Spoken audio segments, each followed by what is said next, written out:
حضرت انس رضی اللہ تعالی عنہ کے مہمان خانے میں چند مہمانوں نے کھانا کھایا۔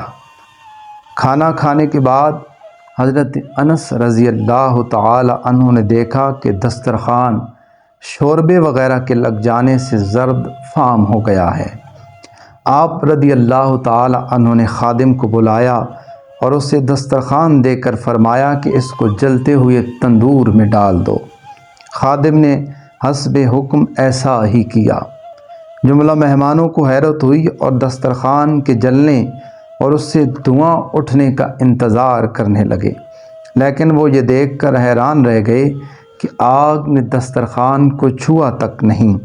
خادم نے اسے صحیح سلامت تندور سے نکالا۔ اس وقت وہ نہایت سفید اور صاف ہو چکا تھا، یوں معلوم ہوتا تھا کہ کسی نے دھو کر اس کی میل نکال دی ہے۔ دوست احباب نے جب یہ ماجرا دیکھا تو حضرت انس رضی اللہ تعالی عنہ سے پوچھا، اے صاحب رسول اللہ صلی اللہ علیہ وسلم، یہ کیا ماجرا ہے کہ دسترخوان آگ سے محفوظ رہا اور پھر صاف بھی ہو گیا؟ حضرت انس رضی اللہ تعالی عنہ نے فرمایا، اس کا سبب یہ ہے کہ حضور پر نور صلی اللہ علیہ وآلہ وسلم دسترخوان سے بارہا اپنے دست مبارک اور لب مبارک کو مس فرمایا، اس لیے اسے آگ نہیں جلا سکی۔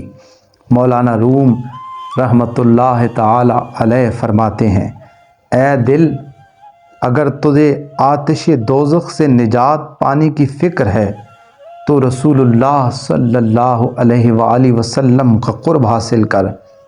جب آپ صلی اللہ علیہ وآلہ وسلم کے دست مبارک لگنے سے بے جان چیز کو جلنے سے بچا لیا گیا تو جو آپ کا عاشق زار ہوگا، جس کی آپ صلی اللہ علیہ وآلہ وسلم سے نسبت ہوگی، وہ کیسے جلے گا؟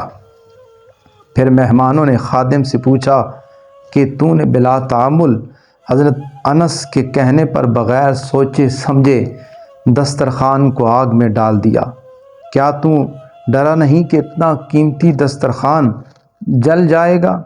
اس نے جواب دیا، حکم کا غلام ہوں، مجھے یہ یقین ہے کہ آپ رضی اللہ تعالی عنہ جو حکم فرمائیں گے وہ نقصان دہ نہیں ہوگا۔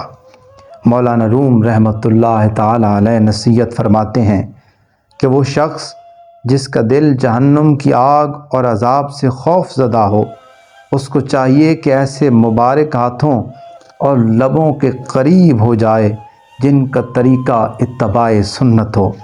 خدا کے پیارے حبیب نبی رحمت صلی اللہ علیہ وآلہ وسلم کے مبارک ہاتھ اور وضحا کے مکھڑے والے لب مبارک اگر کسی چیز کو مس کریں تو اس کو یہ شرف حاصل ہو جاتا ہے کہ انہیں آگ نہیں چھو سکتی، اور جو امتی سرکار صلی اللہ علیہ وآلہ وسلم سے عقیدت و محبت رکھے تو نہ جانے آپ صلی اللہ علیہ وآلہ وسلم اس کو کیا کچھ عطا فرمائیں گے۔